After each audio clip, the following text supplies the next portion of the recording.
जैसे बिल्ली का रास्ता काट जाना, आगे से जाते हुए छींक आ जाना, दूध उबल जाना। जी।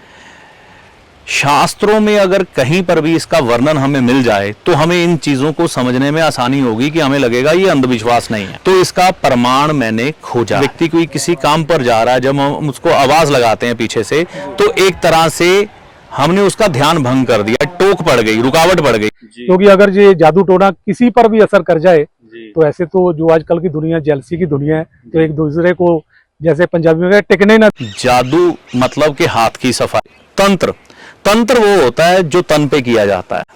मंत्र वो होता है जो मन पे किया जाता है। किसी के शरीर को कंट्रोल कर लेना वो तंत्र है, किसी के मन को कंट्रोल कर लेना वो मंत्र।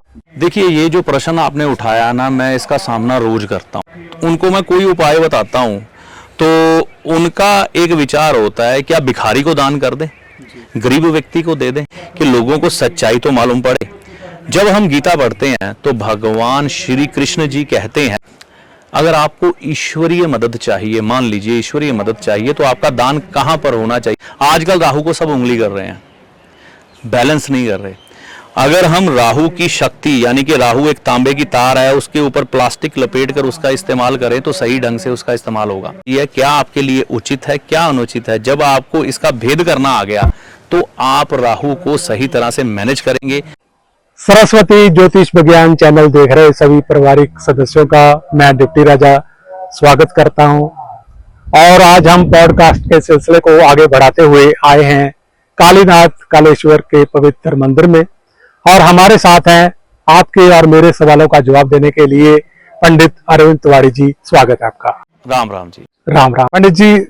तो मैं सबसे पहले आपका शुक्रिया कि आपने अपने बिजी शेड्यूल से एक बार फिर हम सबके लिए समय निकाला। तो बहुत सारे सवाल हम सभी के जी आपकी इजाजत के साथ शुरू करना चाहूंगा। जी। सबसे पहले जिस पवित्र भूमि पर हम बैठे हैं, उस पवित्र भूमि और उस भूमि के जो मालिक हैं उनका ध्यान करेंगे।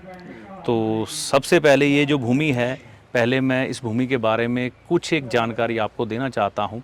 कालीनाथ कालेश्वर धाम भगवान शिव का धाम है। माँ काली ने भगवान शिव पर जब युद्ध में माँ काली ने असुरों का संहार किया था और क्रोध में थी, तो उनका क्रोध शांत नहीं हो रहा था, तो भगवान शिव माँ काली के चरणों में लेट गए थे, बाधा उत्पन्न की थी कि माँ काली का क्रोध शांत हो जाए। तो क्रोध में जब माँ काली ने भगवान शिव के सीने पे पांव रखकर अपना क्रोध शांत किया, तो उस संताप को मिटाने के लिए कि मैंने अपने पति भगवान शिव पर पांव रखा है, उसका पश्चाताप करने के लिए इसी भूमि पर तप किया था, जिसके कारण इस भूमि का नाम कालीनाथ कालेश्वर पड़ा, जो यहाँ के पंडित जी हमें बताते हैं।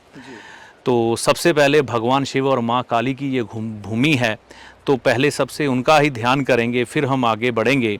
तो सबसे पहले ओम का उच्चारण करेंगे, लंबी गहरी श्वास भर के।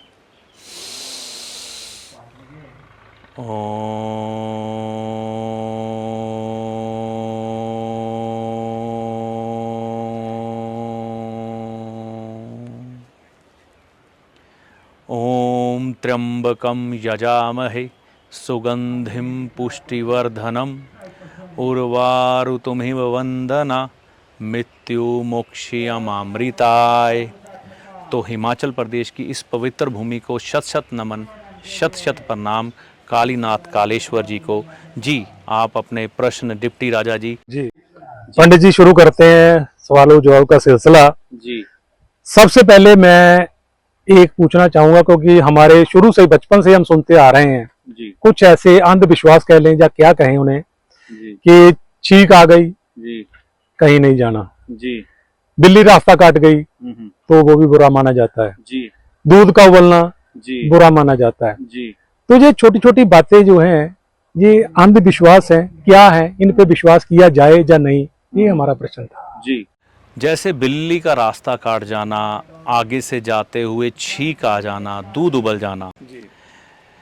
शास्त्रों में अगर कहीं पर भी इसका वर्णन हमें मिल जाए तो हमें इन चीज़ों को समझने में आसानी होगी कि हमें लगेगा ये अंधविश्वास नहीं है। जी। तो इसका प्रमाण मैंने खोजा है। इसका प्रमाण हमें मिलता है लाल किताब में। कहाँ पे मिलता है? राहु भाव नंबर 6 में। आप लाल किताब 1952 में जाइए, राहु भाव नंबर 6 में पढ़िए। वहाँ पर लिखा है कि व्यक्ति के अगर घर से निकलते हुए आगे से छींक आ जाए, पीछे से कोई आवाज़ दे दे, या फिर बिल्ली रास्ता काट जाए, ये छोटे छोटे जो भी वहम हैं, क्योंकि जब किसी व्यक्ति कोई किसी काम पर जा रहा है, जब हम उसको आवाज़ लगाते हैं पीछे से, तो एक तरह से हमने उसका ध्यान भंग कर दिया, टोक पड़ गई, रुकावट पड़ गई, वो जा रहा था, बाधा उत्पन्न हुई, वो वापस आया। तो जब भी व्यक्ति किसी काम पर निकला है, उसको भ्रमित हो जाना या ध्यान किसी और तरफ चले जाना, ये काम होता है राहु का, और राहु भाव नंबर 6 में ये लिखा है। तो इसका प्रमाण ये हुआ कि ये लागू होता है। दूसरी बात, छींक आ जाना। जब हम छींकते हैं बहुत तेजी से, तो कुछ क्षणों के लिए हमारी ऑक्सीजन रुक जाती है ना, तो वह बृहस्पति वहाँ पर किसी न किसी तरीक़ा से खराब हो जाता है, और राहु का प्रभाव ऐसा आता है कि छींक लग गई तो व्यक्ति का काम वो नहीं होगा। बिल्ली जो शुद्ध राहु का जानवर है, बिल्ली जब रास्ता काट जाती है किसी का, तो लोग कहते हैं या तो पहले वहाँ से किसी को गुजरने दो, या फिर वापस आ जाओ, फिर किसी दिन ये काम पर चलेंगे, वो काम नहीं होगा। तो ये भी राहु खाना नंबर 6 पर लागू होता है। तो कहने का मतलब ये है कि ये भ्रम या वहम नहीं है।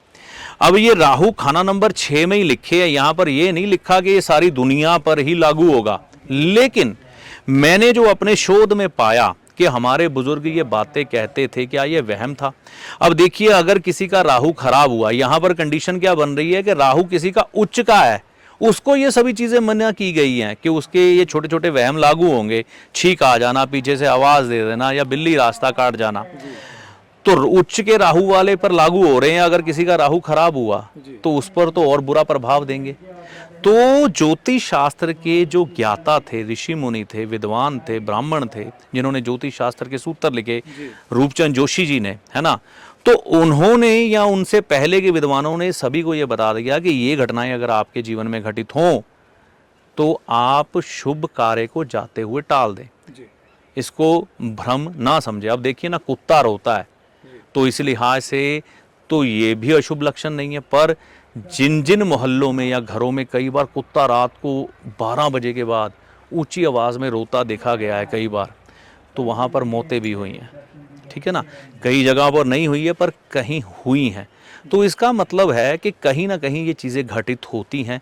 इन्हें कोरा अंधविश्वास नहीं मानना चाहिए। हम लोगों ने यही गलती की है, अपनी सारी पुरानी मान्यताओं को अंधविश्वास माना, उनको त्याग दिया, जिसके कारण आज की स्थिति ये है कि हर इंसान दुखी और परेशान है। दूध का उबल जाना, आपने अभी ये बात की, चंद्रमा अष्टम में हो तो कहते हैं कि घर में दूध का उबलना लगातार अच्छा नहीं होता, आयु का क्षय होता है, यानी कि उस घर में लोगों की मृत्यु, कई बार अकाल मृत्यु हो जाती है, या फिर समय से पहले वो दुनिया को छोड़ के चले जाते हैं, चंद्रमा अष्टम भाव में हो, पीड़ित अवस्था में। तो इसलिए, क्योंकि चंद्रमा आयु का कारक माना गया लाल किताब में, तो जब वो उबल कर अग्नि के ऊपर गिरता है, यानी कि आपकी आयु उबल कर अग्नि के ऊपर गिरती है, अग्नि जिस पर हम दाह संस्कार भी करते हैं, तो आयु का क्षय होता है। इसलिए बुजुर्ग कहते थे, दूध, पंजाबी में कहावत है, दूध ते पुत निगरानी चाहिए। हिंदी के दर्शकों के लिए भी बता देता हूँ, दूध और पुत्र को निगरानी में रखना चाहिए, नहीं तो ये कब बिगड़ जाए पता नहीं है, और दोनों का बिगड़ना अशुभ ही होता है। जी, जैसे आपने पिछली बार भी कहा था कि हर एक बात को तर्क से नहीं तोड़ना चाहिए, तर्क के बिना भी कुछ बातों को मानना चाहिए। क्योंकि ये जो बातें हैं, उन्होंने अपनी रिसर्च में देख के उसके बाद ये असूल बनाए हैं कि ये बातें ऐसी हैं। तो आपके कहने के मुताबिक है, जो छोटे छोटे जो अंधविश्वास नहीं है, इनको जीवन में मानने में कोई बुराई नहीं है। बुराई नहीं है। देखिए ना, आपको प्रमाण चाहिए ना, शास्त्रों से बड़ा कुछ नहीं है। मैं कहता हूँ मेरे पे ना मानिए, किसी पे मत मानिए, आप लाल किताब राहु नंबर 6 पढ़िए, आपको सबूत मिल जाएगा। तो पंडित जी, इससे ही जुड़ा हुआ लगभग अगला प्रश्न है कि ज्योतिष के साथ साथ जब बात चलती है तो जादू टोना, तंत्र मंत्र की बात भी आती है। तो ये जादू और तंत्र मंत्र होते हैं, अगर होते हैं तो ये सभी पर क्या असर करते हैं, या कुछ लोग होते हैं उन्हीं पर असर करता है? क्योंकि अगर ये जादू टोना किसी पर भी असर कर जाए तो ऐसे तो जो आजकल की दुनिया जेलसी की दुनिया है, तो एक दूसरे को जैसे पंजाबी में कहते, टिकने ना दें तो ये सभी पर असर करता है। जादू टोना, जादू मतलब कि हाथ की सफाई होती है। अगर जादू को आपने अच्छी तरह से देखा है, आपने स्कूल के दिनों में अगर आपके स्कूल में कोई जादूगर आया, उसने जादू दिखाया, तो वो क्या होता है? हाथ की सफाई होती है। तो जादू जो है वो हाथ की सफाई है। आपके घर से कोई एक चीज़ उठाई, उसका प्रयोग इस तरह से किया कि आपको एक भ्रम हो गया, मेरे पर जादू कर दिया, ठीक है। टोना क्या होता है? किसी को टोक लगा देना, टोक देना, या उसकी ऐसी स्थिति कर देना कि वह हर काम में उसके रुकावट पैदा होने शुरू हो जाए। तो पहली बात, इसका आप महत्व समझे। तंत्र, तंत्र वो होता है जो तन पे किया जाता है, मंत्र वो होता है जो मन पे किया जाता है। किसी के शरीर को कंट्रोल कर लेना वो तंत्र है, किसी के मन को कंट्रोल कर लेना वो मंत्र है। तो इसको कहते हैं तंत्र मंत्र। ये बहुत अच्छी बात है, आप पता चली कि तंत्र और मंत्र में क्या फर्क है, ठीक है ना। कैसे होता है। तो तंत्र उस चीज को समझते हैं। तो ये तंत्र और मंत्र करने में महारथी लोग आज के समय में बहुत कम है। लेकिन ये विद्या झूठी नहीं है, सच है। लेकिन आज के समय में ऐसे लोग मौजूद नहीं हैं कि इतने बड़े स्तर पर तंत्र कर सके। जो कुछ लोग हैं वह अपनी इच्छा पूर्ति के लिए कार्य कर रहे हैं, अपने लिए कार्य कर रहे हैं। वो किसी के 100, 50, 1000, 500 के लिए काम नहीं करेंगे, क्योंकि मंत्र मन से किसी को काबू करा के, चाहे उसके घर से तिजोरी खाली करवा के आप अपने घर पे रखवा लो, ठीक है ना। तन जिसका काबू आ गया, उसके तन का प्रयोग किसी तरह से भी कर लो, आप उसे किसी पहाड़ से छलांग मरवा दो, तन काबू पे आ गया। आज के समय में ये लोग कम है, लेकिन कुछ जगहों पर है। कुछ ऐसी जगह है जहाँ अच्छे तांत्रिक और मांत्रिक मौजूद हैं, जादू टोना करने वाले भी हैं, लेकिन इस तरह से काम नहीं करते, ठीक है। आज इस चीज़ का फ़ायदा उठाकर बस अड्डों पर आपको ऐसे लोग मिलते हैं जो आपको इस भ्रम जाल में फंसाकर आपसे कई बार धनराशि ऐंठ लेते हैं। और कई लोगों के साथ तो बहुत बुरे एक्सपीरियंस हुए हैं, उन्होंने बहुत कुछ खो दिया अपना। अब आज के समय पर तंत्र और मंत्र किसी पे असर करता है? पहली बात तो ये, जिसका भी कुंडली में चंद्रमा कमजोर होगा, उसको आप ऐसे ही उसके कमरे में कोई पूड़ी रख दो, वो वहम में पड़ जाएगा। उसको लगेगा कि मेरे ऊपर किसी ने जादू टोना कर दिया, या तंत्र कर दिया, या मंत्र कर दिया, कुछ भी है, ठीक है ना। और मंत्र का संबंध मंत्र उच्चारण से भी है, खैर मैं उस पर बाद में आऊंगा। और जिसकी कुंडली में मंगल कमजोर होगा, उस पर भी ये असर करेगा तंत्र, ठीक है ना। और साथ में जिसकी कुंडली में सूर्य और बृहस्पति कमजोर होंगे, 4 ग्रह हो गए टोटल, जिनके कमजोर हुए, उन पर जादू टोना, तंत्र मंत्र, चाहे किसी ने किया हो या ना किया हो, कोई छोटा सा वहम भी उसको पड़ गया, तो उसको लगेगा मेरे पर जादू टोना कर दिया। और तंत्र के साथ मंत्र, मंत्रों के द्वारा कई बार कई व्यक्तियों को अपनी तरफ लोग खींच लेते हैं, तो वो भी शक्तियां धारण करने वाले लोग आजकल कम हैं। आजकल मंत्र उच्चारण वैसे किया जाता है अपने इष्ट को प्रसन्न करने के लिए। तो ये चीज़ें तो मंत्र तो हमारे शास्त्रों में सदियों से चलते आए हैं। लेकिन जिनका चंद्रमा कमज़ोर होगा, जिनका मंगल कमज़ोर होगा और सूर्य और बृहस्पति कमज़ोर होगा, उनको लगेगा कि हम पर तंत्र हो गया, हम पर जादू टोना हो गया। बाकी ये होते हैं, लेकिन आज इसको करने वाले कम हैं। इसके नाम पर लूटने वाले ज़्यादा हैं। और किसी को ये जादू टोना तंत्र मंत्र करवाने की इच्छा भी नहीं रखनी चाहिए, है ना। तो वो सिर्फ लूट का शिकार होंगे वो लोग। यानी कि किसी का भला करो चाहे ना करो, लेकिन बुरा ना करो जी, क्योंकि बुरे का तो बुरा ही होगा, बुरा नतीजा है। तो पंडित जी शुक्रिया। और अगला प्रश्न, दान का बहुत बड़ा महत्व है हमारे जी। और दान हम देखते हैं, भिखारी आम घूमते हैं लोग जी। कार से बाहर निकाल के हाथ पैसे दे दिए, बस अड्डों पे भिखारियों को पैसे दे दिए। और भिखारियों को सरकार भी कहती है कि इन पे लगाम लगनी चाहिए, क्योंकि बिना काम के उनको पैसा मिलता रहता है जी। तो ये भिखारियों को दान करना क्या ठीक है या सही है या गलत है? देखिए, ये जो प्रश्न आपने उठाया ना, मैं इसका सामना रोज करता हूँ। अक्सर जो लोग कई बार मुझसे परामर्श लेते हैं, उनको मैं कोई उपाय बताता हूँ तो उनका एक विचार होता है क्या भिखारी को दान कर दें, गरीब व्यक्ति को दे दें।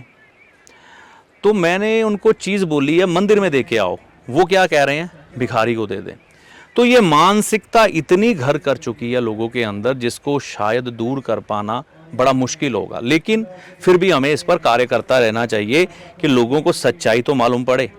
जब हम गीता पढ़ते हैं तो भगवान श्री कृष्ण जी कहते हैं कि आपके किए गए दान का बड़ा महत्व है कि वो कहाँ पर किया जाता है।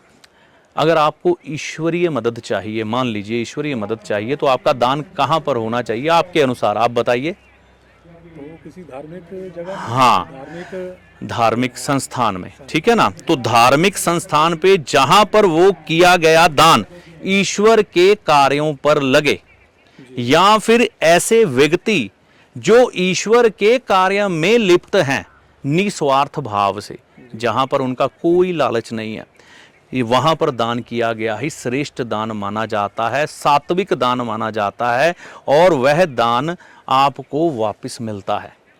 और जब आप अपना दान ऐसी जगह पर करते हैं जहां पर तामसिक आदतों वाले लोग हैं, उदाहरण के तौर पर आप किसी भी भिखारी को कुछ दान करेंगे, आप मेरे को एक बात बताओ, वो आपका पैसा ले जाकर क्या कोई हवन पाठ करेगा, क्या पूजा पाठ करेगा? वो क्या करेगा, सबसे पहले या तो अगर वो शराब पीने का आदी हुआ तो शराब पिएगा, शराब पीने के बाद अपने बच्चों को गालियां देगा या बीवी को पीटेगा, क्योंकि वो पहले ही उन तामसिक आदतों का शिकार है, कर्मविहीन वो हो चुका है, काम वो करना नहीं चाहता। तो वहां पर जैसे ही आपने वो दान दिया, वो दान कहां पर लगा, अपने परिवार वालों को कष्ट पहुंचाने में, ठीक है ना। तो दान का महत्व इसीलिए इतना ज़्यादा है कि हमें सोच समझकर दान करना है, कहाँ करना है। तो भिखारी को अगर दान देते हैं, एक तो आपने उसे कर्मविहीन कर दिया, वो काम करना छोड़ देते हैं कि कोई ना कोई आएगा तरस खा के हमें पैसे दे देगा। दूसरा, वो हिंसा करेंगे, शराब पिएंगे। तो अब मेरे को एक बात बताइए, आपका किया गया दान कौन से कार्य में लगा, ये महत्वपूर्ण है। तो मेरे अनुसार और लाल किताब में कुछ ऐसे योग भी हैं जिनमें ये कहा जाता है कि हमें भिखारी को दान नहीं करना चाहिए। हाँ, कुछ अवस्थाएं ऐसी हैं कि अगर कोई व्यक्ति गरीब है, ज़रूरतमंद है, असहाय है, तो भगवान कृष्ण भी कहते हैं कि उसको दान देना चाहिए उचित जगह पर। यानी कि व्यक्ति वक्त का मारा गया है ना, वो कुछ नहीं कर सकता, लेकिन वो भीख भी नहीं मांग सकता, तो अगर हम उसको दान देते गरीब व्यक्ति तो वो ठीक है। अब किसी का अंग ही कट गया, वो काम ही नहीं कर सकता, तो क्या करेगा वो तो बेचारा भीख ही मांगेगा। तो उन जगहों पर कई जगह उचित है, लेकिन सोच समझ के, बेवजह हर कोई आपके पास मांगने वाला आ रहा है, आप दे रहे हैं उस पर दया खा के, नहीं, ठीक है ना। तो तरस भी खाना है, किसी गरीब या भिखारी को दान करना है तो शास्त्रों के अनुसार ही करना है, जो भगवान श्री कृष्ण ने कहा है। अदरवाइज हम गरीबों को दान करेंगे या भिखारी बना देंगे कई लोगों को, तो वो दान हमारा हमें कभी वापस नहीं मिलेगा। उस दान को करने से कष्ट ही मिलेंगे, सुख नहीं मिल सकता। सुख तभी मिलेगा जब हम मंदिर में दान करेंगे। तो ये बार बार उन लोगों से भी मेरी विनती है जो कहते हैं कि भिखारी को दान कर दें, किसी गरीब व्यक्ति को दे दें। जब आपको कोई एस्ट्रोलॉजर ये बताए स्पेशली तभी करना है। और अगर आप यही सोचते हैं कि हर बार हम भिखारी को ही दान करते रहें और हमें पुण्य मिलेगा, ऐसा नहीं होता। क्योंकि हमने तकरीबन देखा है कि तंदुरुस्त, चंगे भले हट्टे कट्टे आदमी जी और लोग भीख मांगते हैं, जी जी, तो लोग उनको देते भी हैं, ये उनकी बुरी आदतों को बढ़ावा दे रहे हैं। जी जी जी। तो पंडित जी शुक्रिया। अगला प्रश्न हमारा हवन यज्ञ से रिलेटेड है कि हवन यज्ञ हमें कब करना चाहिए, कहाँ करना चाहिए जी। मेन तो यही है कि कहाँ करवाना चाहिए हवन यज्ञ। हवन यज्ञ, देखिए हवन यज्ञ कई प्रकार के होते हैं। ज्योतिष शास्त्र में जो बताए जाते हैं, किसी को गंडमूल की पूजा की जाती है, किसी को मांगलिक की पूजा करवाई जाती है, कोई काल सर्प दोष का पूजन करते हैं, कोई पितर दोष का करते हैं, कोई सूर्य उपासना या नवग्रह को मनाने की विधि, जिसमें हम हवन को शामिल कर लेते हैं, ठीक है ना। हवन को करवाने के बारे में कई धारणाएं हैं। लोग कहते हैं घर में हवन कराओ, घर की शुद्धि हो जाती है। तो सबसे पहली बात ये है कि हवन कराना उचित कहाँ पे। पहले जो हवन यज्ञ थे ना, वह ज़्यादातर मंदिरों में करवाए जाते थे, या आपके जो गांव होते थे या जो कस्बा होता था, वहाँ पर एक जगह खोजी जाती थी जो पवित्र की जाती थी पहले अच्छे तरह से, एक विधि के द्वारा। गौ माता वहाँ पर बिठाई जाती थी, है ना।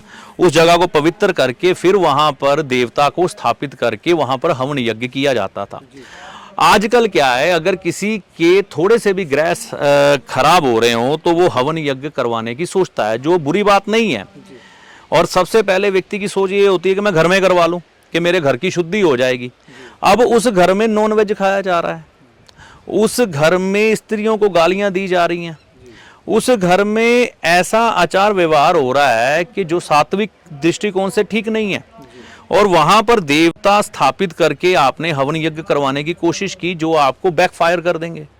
पहले आपने वो शुद्धि तो की नहीं, गौ माता को लेके नहीं आए, गोबर से अपने घर को पवित्र नहीं किया, गौ मूत्र का छिड़काव नहीं किया, गंगा जल का छिड़काव नहीं किया, ऐसे मंत्र नहीं जपे जहां वो भूमि शुद्ध हो जाए, तो सीधा ही वहां पर स्थापित हो गए और हवन यज्ञ करवाना या कोई पूजन करवाना शुरू कर दिया, जिससे कई बार लोगों को वो हवन यज्ञ करवाने के लाभ भी नहीं हुए। फिर उनका विश्वास पूजा पाठ से कई बार उठा, ठीक है ना। वैसे जो हवन यज्ञ है, सबसे बढ़िया जगह उस जगह को, उस चीज को करवाने के लिए है, वो है धर्म स्थान। आपको मंदिर में ही हवन यज्ञ करवाना चाहिए। पूरा परिवार सात्विक ढंग से नहा धोकर सुबह एक अनुष्ठान करने के लिए जाए। हर चीज को ये ना सोचें कि मेरे बेडरूम में ही मुझे मिले, ये संभव नहीं है। ये वो आधुनिकता इसमें हवन यज्ञ में ना ढूंढे। कई लोग कहते हैं ऑनलाइन करवा दें, ऐसे कैसे हो जाएगा। तो मंदिर में ही करवाना उचित है। और कर्मकांडी जो ब्राह्मण है, जो उस जगह का पुजारी है, उसके माध्यम से करवाएं। एक जगह आपको पसंद ना आए, दूसरे मंदिर में चले जाएं, ठीक है ना। लेकिन करवाना मंदिर में ही शास्त्रों के अनुसार और मेरे अनुसार तो बाद में शास्त्रों के अनुसार उचित है। मंदिर में ही करवाना उचित जगह वही, वहां भगवान की ऊर्जा का पूरा प्रवाह होता है, वहां कोई तामसिक काम नहीं होता कभी भी। पंडित जी, किस्मत हर काम में जी जरूरी है। बिल्कुल जी। समय से पहले भाग्य से अधिक जी कुछ नहीं मिलता। आप भी हमेशा इसी बात पे हमें समझाते हैं। जी और भाग्य को बनाने के लिए सभी कोशिश करते हैं, जी। लेकिन इसको बनाया कैसे जाए, क्या उपाय किए जाए कि हमारा भाग्य हमारा साथ दे। भाग्य, किस्मत, लक, इन चीज़ों को कहा जाता है। अब कोई बच्चा जन्म लेता है, एकदम से अच्छे परिवार में आंखें खोलता है, तो हम क्या कहेंगे कि उसकी किस्मत अच्छी थी। जिसको किस्मत अच्छी मिली उसका तो भाग्य पीछे से बना बनाया आया। ग्रह योग ही ऐसे थे। कुछ लोगों के ग्रह योग अच्छे थे लेकिन किस्मत अच्छी मिली, लेकिन उन्होंने अपने कर्म ऐसे रखे कि वो भाग्य सारा नष्ट हो गया। जो अच्छा था, या इसको ऐसे समझे आपकी तिजोरी भरी हुई थी, आपने लुटानी शुरू कर दी, वो एक दिन खाली हो गई। तो किस्मत क्या है? जब आपको आपकी कम मेहनत के द्वारा ज़्यादा सहूलतें प्राप्त हो जाना, ज़्यादा चीज़ें मिल जाना, क्षमता से ज़्यादा, उसे किस्मत कहते हैं। और बड़ी आसानी से, मान लीजिए आपने 10 मिनट काम किया और आपने 10,000 रुपया कमा लिया, तो इसे किस्मत कहते हैं। एक व्यक्ति सारा दिन काम करता है और 1,000 या 2,000 कमाता है, तो ये डिफरेंस है किस्मत का। किस्मत का भाव है खाना नंबर 9 ज्योतिष शास्त्र के अनुसार, और इसको रिप्रेजेंट करते हैं बृहस्पति, लेकिन इसको बनाते हैं सूर्य। किस्मत को बनाने वाले ग्रह हैं वो है सूर्य और मंगल, दोनों। कैसे? सूर्य का एक अनुशासन है। सूर्य सुबह कभी भी अपने समय से दूर नहीं जाता, लेट नहीं होता, देरी से नहीं आता, समय पे आता है। और आप देखिए सूर्य के समय पे आने से हर ऋतु में हमें अलग अलग चीजों की प्राप्ति होती है। चाहे वो फल है, चाहे वो अनाज है, चाहे वो फूल है, वो सब सूर्य पर टिके हुए हैं। अगर उसका अनुशासन भंग हो जाए तो वो चीजें नहीं मिलेंगी। तो सबसे पहले हमें अपनी किस्मत को बनाने के लिए अनुशासित होना चाहिए। अगर आपको जन्म से भी अच्छी किस्मत मिली है ना, उसको अगर आपने लंबे समय तक कायम रखना है तो आपको अनुशासित होना ही पड़ेगा, ठीक है। और अपने जो बनाए गए असूल है उससे डगमगाना नहीं है, पहली बात ये, ठीक है ना। जो कार्य है उसे करना है, मेहनत अथाह, लगातार। अब सूर्य आ गया, सूर्य आते ही किसान अपनी खेतों में पहुंच गया, फसल बोई उसने, फल की इच्छा किए बगैर। अब कुछ मालूम नहीं है, बारिश आएगी, तूफान आएगा, क्या होगा, फसल खराब हो जाएगी, लेकिन उसने मेहनत तो पूरी की ना। किसान की मेहनत में कोई कमी नहीं थी। तो यहां पर मंगल की मेहनत नहीं छोड़नी है हमने। दो चीजें जब मिल जाती हैं तो एक दिन ऐसा आता है कि आपकी किस्मत जो आज आपके खेत में एक दाना आपको नहीं ना दे रही, वो भरपूर फसल देती है आपको। मतलब प्रयास और मेहनत, सूर्य और मंगल, इनको अच्छे रखना है। सूर्य को अच्छा रखने के लिए हमें सुबह उठकर सैर करनी चाहिए, अनुशासित होना चाहिए, पिता का सम्मान करना चाहिए। हमें इन चीज़ों का ध्यान रखना चाहिए कि जो हमारे पुराने रस्मों रिवाज हैं वो कभी भी ना तोड़ें, उनके बारे में कभी बुरे शब्द ना बोलें, उनको निभाते चले जाएं, जिससे सूर्य अच्छा हो जाएगा। और त्याग की भावना रखें, जहां पर कोई चीज त्यागने की जरूरत है त्याग दे किसी की खुशी के लिए। मंगल, मंगल के लिए सेवा का भाव, सेवा का भाव। देखिए किसान के पास फसल आती थी, आज भी पंजाब में ये रिवाज आप तो अच्छी तरह से जानते होंगे क्योंकि आप गांव में काफी घूमते हैं। लोगों की फसल जैसे ही आती है हमारे जट भाइयों की, वो सबसे पहले क्या करते हैं, गुरुद्वारे में या उनके जो भी बाबा जी जिनके पास वो श्रद्धा रखते हैं, एक बोरी वहां पे छोड़ के आते हैं। ठीक है ना। तो सेवा भाव साथ में रखना जरूरी है कि लंगर भंडारे खाली नहीं होने चाहिए। कहां के, बृहस्पति देव के। बृहस्पति गुरु भी है, मंदिर भी है, गुरुद्वारा भी है, यानी कि भगवान के घर में दान करते रहें, तो जिससे आपकी किस्मत लगातार बनती रहती है। हर साल का क्रम है, एक बार करके सो नहीं जाना है। जी, हर साल करना पड़ेगा। पंडित जी, जिंदगी में सभी आदमी कामयाब बनना चाहते हैं और कुछ को शोहरत बुलंदियां मिलती हैं, कुछ को नहीं। लेकिन जो लोग पहुंचते हैं बुलंदियों पे, वो कौन लोग होते हैं, उनके ग्रह कैसे होते हैं? देखिए ये जो प्रश्न है ये भी किस्मत के साथ कुछ कुछ जुड़ता है। जी। कुछ कुछ ये जुड़ता है शोहरत। शोहरत हम किस ग्रह से देखते हैं? आपने देखा होगा कई बार कोई मूवी आती है, एक व्यक्ति गुमनाम है जिसको कोई नहीं जानता, अभी उसने शूटिंग खत्म की, पोस्टर लगे, फिल्म हॉल में आ गई, रातों रात वो स्टार बन गया। ऐसे बहुत से हीरो और हीरोइन के आपको उदाहरण समाज में मिल जाएंगे। या फिर कोई ऐसे नेता भी आपको दिखने शुरू हो जाते हैं, और कुछ ऐसे क्रिकेटर भी हैं। ठीक है ना।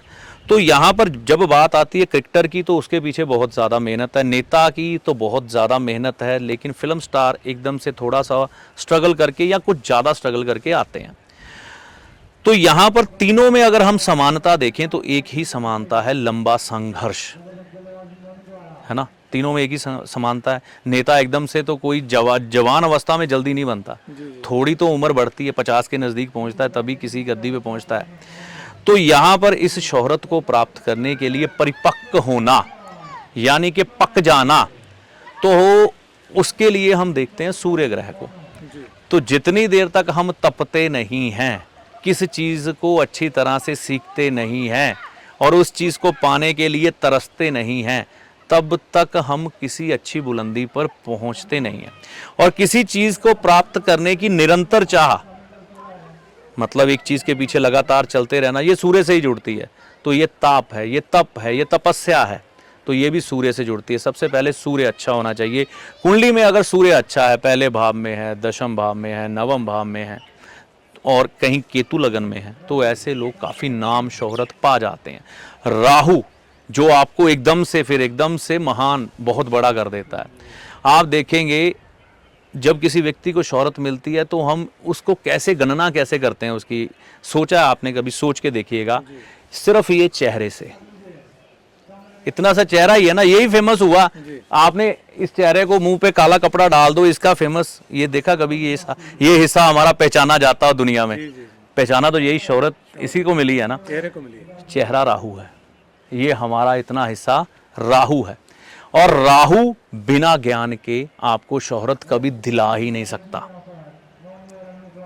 वो लोग अलग होंगे जिनको बिना ज्ञान के शोहरत मिली और कुछ समय बाद वो डूब गए, वो बाद में नजर नहीं आए। तो सबसे पहले आपको सूर्य, लगातार परिश्रम करना, निरंतरता, लगातार एक चीज की चाह पकड़ के रखना, छोड़ना नहीं। आज नहीं तो कल, कल नहीं तो परसों मिलेगी। तरस गए ना उस चीज को, फिर उस पर लगातार मेहनत। मंगल आ गया, और फिर मंगल और सूर्य की इस तप के द्वारा हमें सूर्य की जो राहु की शोहरत मिल गई। इस चेहरे को, ये चेहरा दुनिया में पहचान में आ गया। तो राहु बिना ज्ञान के, यानी कि जितनी देर तक हम तपे नहीं, इस बुद्धि ने कुछ सीखा नहीं, जब तक इसने कुछ सीखा नहीं तो दुनिया से कुछ अलग किया नहीं। और जब दुनिया से अलग किया और ऐसा कुछ करके दिखाया कि दुनिया ने कहे वाह मजा आ गया, तो फिर इस चेहरे को शोहरत। तो 3 ग्रह इसमें इन्वॉल्व है, सूर्य, मंगल और राहु, यही व्यक्ति को बहुत ज़्यादा शोहरत देते हैं। अगर इन तीनों में से एक भी ग्रह कम हुआ, यानी कि अगर आपने तपस्या ना की, आप तपे ना, तरसे नहीं, तो फिर भी कमी है। मेहनत नहीं की तो भी कमी है। और अगर इन दोनों चीज़ों के बगैर शोहरत मिल गई जो राहु की है, तो फिर वो कोरियन स्टार है, आज आए कल गए, पता नहीं कहाँ है। बाकी गुणी व्यक्ति ही काबिल गुणी व्यक्ति ही चिरकाल तक याद रखा जाता है। शोहरत उसको कहते हैं, वो नहीं कि पानी के बुलबुले की तरह उठे और गायब। लंबे समय तक चलना, लंबे समय तक हम आज करना पड़ेगा, हाँ, मेहनत करनी पड़ेगी, हाँ, गुणी बनना पड़ेगा जी, तपना पड़ेगा। तो जैसे आपकी बातों में ही प्रश्न था अगला, राहु महाराज से सभी बहुत दुखी है। राहु महाराज ने सभी को परेशान कर रखा है, तो राहु महाराज को कैसे खुश किया जाए उपाय के जरिए? राहु महाराज को कैसे खुश किया जाए? राहु महाराज को खुश करने की जरूरत नहीं है, राहु महाराज को संतुलित करने की जरूरत है। सही मायनों में राहु हमारे दिमाग में उठने वाली बिजली की एक तरंग है। राहु एनर्जी है, एक तरह से बिजली का करंट है। अगर हम सूर्य को देखते हैं तो उसमें भी अग्नि है, करंट है। सोलर लाइट से लाइट बन रही है, मतलब राहु उसमें भी है। चंद्रमा पानी से भी लाइट बन रही है, यानी कि राहु इसमें भी है। मंगल तंदूर में भी आग है, भट्टी से भी बिजली बन रही है, तो राहु उसमें भी है। ठीक है। बुध दिमाग, और दिमाग से हमारे दिमाग में एकदम से कोई विचार का आ जाना, बिजली करौंद जाना। आप कहते हैं ना दिमाग में अभी मेरे बिजली करौंदी, तो वो भी राहु है। अगर हम कुछ एक वीडियोस देखते हैं ना, तो नज़र आता है कि एक बिजली की छोटी सी ना आपको लाइट सी दिमाग की नसों में घूमती दिखाई देती, तो वो भी राहु है। इसके अलावा बृहस्पति, हवा की वो पवन चक्की घूमती है, तो उससे भी बिजली बन जाती है, राहु वहाँ पर भी मौजूद है। शुक्र व्यक्ति संभोग में जाता है, तो उसमें भी राहु की शक्ति है, अग्नि। ठीक है। शनि पेट्रोल, उसमें भी राहु है। केतु पैदल चलते हैं, शरीर गर्म हो जाता है, तो वहाँ पे भी राहु। राहु खुद एक क्या है, साथ में अग्नि खुद ही है। तो राहु की उस अग्नि को हम क्या करते हैं, यानी कि उस करंट को हम क्या करते हैं, संतुलित करते हैं ना। बिजली हमारे घर में आ रही है तो नंगी तार को हाथ तो नहीं लगाते, हमें मालूम होता है क्या हमारे लिए उचित है क्या अनुचित है, तो हम उसको उंगली में तो नहीं करते। आजकल राहु को सब उंगली कर रहे हैं, बैलेंस नहीं कर रहे। अगर हम राहु की शक्ति, यानी कि राहु एक तांबे की तार है, उसके ऊपर प्लास्टिक लपेट कर उसका इस्तेमाल करें तो सही ढंग से उसका इस्तेमाल होगा। राहु की देवी माँ सरस्वती है, जिनकी सवारी हंस है, जो दूध मिले हुए पानी में से दूध चूस लेता है, पानी छोड़ देता है। मतलब राहु वो एनर्जी है, क्या आपके लिए उचित है क्या अनुचित है। जब आपको इसका भेद करना आ गया तो आप राहु को सही तरह से मैनेज करेंगे और दुनिया में बहुत अच्छा नाम, शोहरत, धन कमा लेते हैं और चिरकाल तक याद रखे जाते हैं। राहु दिमाग की वह चीज़ है कि किसी चीज़ का मंथन कर करके उस चीज़ की मेहनत को ख़त्म कर देता है। उदाहरण के तौर पर मैंने आपसे मिलना था या किसी व्यक्ति से मिलना था, बॉम्बे में है, तो मुझको कितने दिन का सफ़र करके जाना पड़ेगा वहाँ पे। आज राहु की ये शक्ति है आपके सामने, यहीं से 1 सेकंड नहीं लगता, हम उससे बात कर लेते हैं। तो राहु हमेशा आपको मेहनत से भगाएगा, बुरी चीज़ों की तरफ आकर्षित करेगा। आपने बस चुनना ये है कि मुझको चाहिए क्या। जो उचित की पहचान करना शुरू कर गया, वो राहु की कभी भी माया जाल में नहीं फंस पाएगा। यही उपाय है, यही उपाय है। बाकी माँ सरस्वती की आराधना, विष्णु जी की आराधना, चने की दाल का दान, जिससे कि आपका विवेक जागृत रहे, वही राहु का सही उपचार है। और इच्छाओं पे कंट्रोल जी, बेवजह की इच्छाएं ज्यादा लंबी चौड़ी नहीं पालना जी। तो जो भी सदस्य हमारे साथ अभी जुड़े हैं, उनसे भी यही विनती है कि पंडित जी की बातों को सुने और अपने जीवन को सरल और सुगम बनाने की कोशिश करें। और एक कोशिश और करें कि हमारे चैनल को सब्सक्राइब करें, इस वीडियो को शेयर करें, ताकि और लोगों तक भी ये अच्छी जानकारी पहुंच सके। पंडित जी, आप इतनी सारी जानकारी लेकर आए, आपका बहुत बहुत शुक्रिया। धन्यवाद जी। सभी को जय माता दी।